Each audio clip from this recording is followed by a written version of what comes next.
Hello everyone, welcome back to the channel. So say what you will, but yes, I'm redoing another challenge run. Main reason for this one is because I wasn't very happy with the last one, and this one's more of a fun run anyways, unlike Halo 4 only pistols, for example. In the last one, there was multiple missions that take place after one another, and the weapons from the previous mission would carry over. So the solution this time around would be to save and quit after every mission and load up the next one, but not by clicking on resume. That way the game would give me whatever weapons you would technically start out with normally. After that minor adjustment to how the run is going to go, I decided to add another rule to the list of rules that I will read off now. No trading out the weapons I start out with. If a mission starts with no weapons in hand, I get to pick what I get to use. No dual wielding, mainly because plasma weapons give you the gun that has more plasma battery upon dropping them. No rules on melee, grenades, or vehicles. It'll be played on normal difficulty. The new rule, no manual reloading, so I mustn't empty the entire clip. And I'll have the famine skull on just for some added challenge. Now with the rules out of the way, let's retry this run. So the same thing as the last video, I started out with nothing in my hand, so I chose the BR and SMG as my weapons since I'm on a UNSC space station and there won't be any shortages of ammo. I also mainly played in the classic graphics because for some reason the anniversary graphics have a bunch of stuttering issues and a lot of other issues that you'll see here soon. I made it to the landing bay or whatever this room is called and upset this elite. Sorry buddy. I got manhandled twice by this elite miner in the next landing bay. He must have wanted revenge for his fallen elite brother. I ran and jumped past the drones in the elevator room and sped past the enemies in the doorway. Once in the bomb room, I have no problems taking out the elites and grunts, so mission 1 was a breeze once again. Special delivery! Outskirts is very much the same case as last time. I load in, save and quit, then load back in as a new save so I can get new weapons. Well, so much for that. So yeah, I got the BR and SMG again, and that's not really a problem, just kind of boring. I performed the skip at the beginning of the level and clear out the enemies in this hallway here, but I forgot about my no manual reload rule, so I reset the last checkpoint. I made it to this ghost and sped past the majority of the bridge until I died and figured it'd probably be best if I swapped to a warthog with some marines. I beat the mission, save and quit, then load up the next mission. Also, just so I don't repeat this over and over and over, just keep in mind that after every level I save and quit then load it back up as a new save. Last time I'll mention it, so let's get back to it. Why am I not surprised? BR and SMG once again. Me and the marines got in a warthog and sped past everything once again. Once out of the bridge, I got in this goshawk and sped past everything again, but accidentally reloaded, so I reset the last checkpoint. Me and the marines swapped spots on the warthog, but that was a bad idea because the AI when it comes to driving is just awful. What are you doing? Turn around! I get on the scarab and try to take out all the Covenant troops, but this elite major was not having it.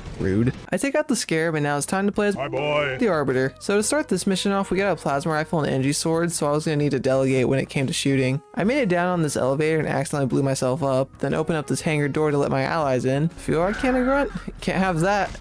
Oh, okay, well that's unfortunate. After that unfortunate moment, I load the mission back up and from now on I have the timer turned on just because why not? I turn the classic graphics back on and continue on like normal. I quietly speed past everything and make it outside to grab a Banshee. I took a chance with the anniversary graphics just so I could listen to Follow in Flight, but the game didn't play the good part just because I flew straight to the end of the level. This game doesn't want me to have any variety in weapons apparently because I still have the same weapons from the last level. This mission was a drag and I spent far too long trying to skip the elevator section by landing on these flat platforms. I think I was just in denial that I couldn't skip past it just yet because I kept trying over and over. After countless deaths, I came to terms that I gotta progress through some of the elevator section until I can skip the rest. I irresponsibly used 1/3 of my sword's battery and make it to this room where you have to fight the Flood and heretics. Still not allowing the use of stationary turrets and very much hated this section. Maybe I just don't like this level. We caught up to the heretic leader, but he locked us outside, so I went up this elevator and cut the station's cables. I was originally going to mention this in the first Halo 2 video, but decided to cut it out, but seriously, what were the Forerunners thinking when they designed this? Literally, this entire station is only supported by these 3 cables that Arbiter can easily cut with an energy sword. Either way, I get back to the other building where the last level started and killed the heretic leader before he even got a chance to run and hide.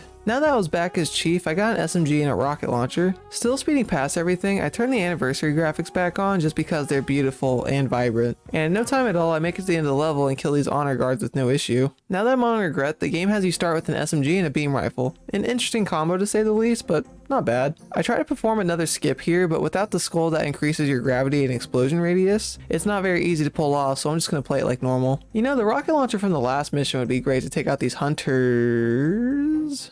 343, seriously, please fix your game. This happened in the last video. I take the gondola to the next building, then an underwater elevator ride to the next building. Speeding past everything, repeat ad nauseum. Next thing I know, I'm in another underwater elevator making my way to you guessed it, the next building. I make it outside, accidentally fall off this cliff trying to parkour.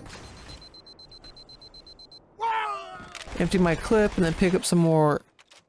Man, you've got to be fucking kidding me. So yeah, after that crash, I made sure to stay strictly on the classic graphics because I didn't want to experience that again. Thankfully, the game autosaved, so I was able to continue from right before the crash happened. I make it to the final building where Regret is and kill him, but get killed in return by an honor guard. You know, I feel like this happened before. Prophet of Regret and beat him to death, but an honor guard didn't like that, so he killed me in return. I killed him again and watched the anniversary cutscene because again, it's just beautiful. Like, look at this. Back as Hi, boy. Barbie, this time around I got a noob combo. After finding the giant sentinel that I forgot the name of, I accidentally manually reloaded, then reset the last checkpoint, but I got a checkpoint mid-reload, so I had to restart the entire mission. I made it back to the spot I was at before, took this gondola, destroyed another giant sentinel. I once again speed past this mission as well as ignore as much flood as I possibly can. I make it to the floor level and fend off against the flood with Shipmaster and a few other elite brothers. So for Quarantine Zone, I still have a carbine, but I got an energy sword this time around, so not bad at all, especially since this is a flood-based level. I jump in the Spectre and speed past everything, then jump in this Ghost and continue to speed past everything. Then I make it to the gondola and go to the bottom section here and ignore the flood for the entirety of the ride.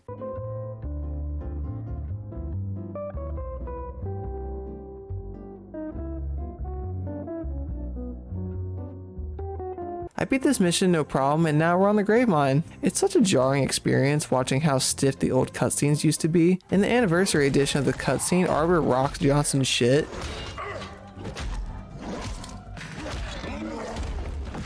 How you doing? But in the classic cutscene, he literally just picks him up like how a parent would with their child.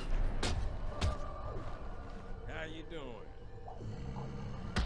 Alright, only one weapon to start this time around, and it's a needler, so I get to choose the other one. I forgot how aggressive the brutes were, so I got my world rocked right away. I hit on top of the council chamber seats and waited for a brute with a carbine because the weapon would be crucial to standing a bit of a chance in this level. I got the carbine I needed to progress on like normal. I get thrown around like a ragdoll as one does, and once I made it to the prison room, I tried to release my comrades in the second room, but got treated like a second-class citizen by the brutes. I ran past all the enemies I could, watched an amberclad fly over me, then made a terrible error in my jump. Skipping, killing, and skipping. I play a game of catch with all these elites and patiently wait as the Covenant slowly take each other out. I fought these hunters outside the mausoleum of the Arbiter, and they must have felt a little left out after that game of catch because they threw a Covenant weapons crate at me. I finished off the hunters and the elites in the mausoleum of the Arbiter, and thankfully with no problem at all, and I beat this level. It took a bit longer than I liked, but it's now over at least. Once again, we're back as Hi, boy. Arbiter and started with only one weapon again, being the plasma rifle. So I ran past all the enemies and carefully tread past any weapon on the ground because I wanted a carbine again. I got my hands on one, then proceeded to speed past everything. We're going so fast!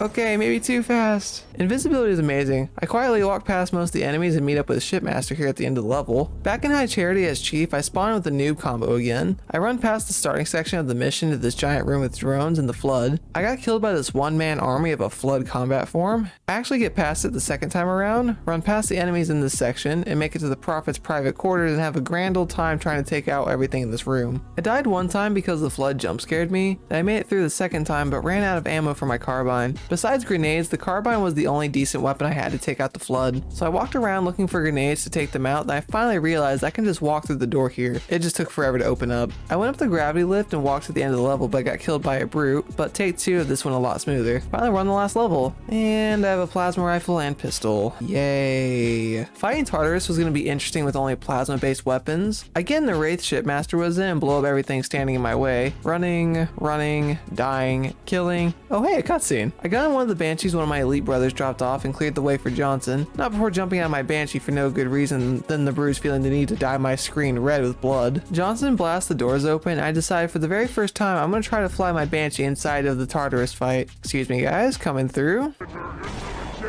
Alright, screw you too. And once you know, I got to work. While it took a couple of minutes because Johnson was taking his sweet time, I finally killed Tartar Sauce again and the run is over. Here we are again at the end of another Halo challenge run, and I have to say this time it was a lot more fun, especially since I didn't know what weapon I would get most of the time. I won't bore everyone with the details about the channel, but I would just like to say a very quick thank you to everyone who has watched, liked, and subscribed to the channel recently. It's been getting a lot more traffic as compared to usual, and I couldn't be more grateful. So again, thank you. As always, if you enjoyed the video and want to see more content like this, then feel free to leave a like and subscribe. I'll see you all again soon, and take care.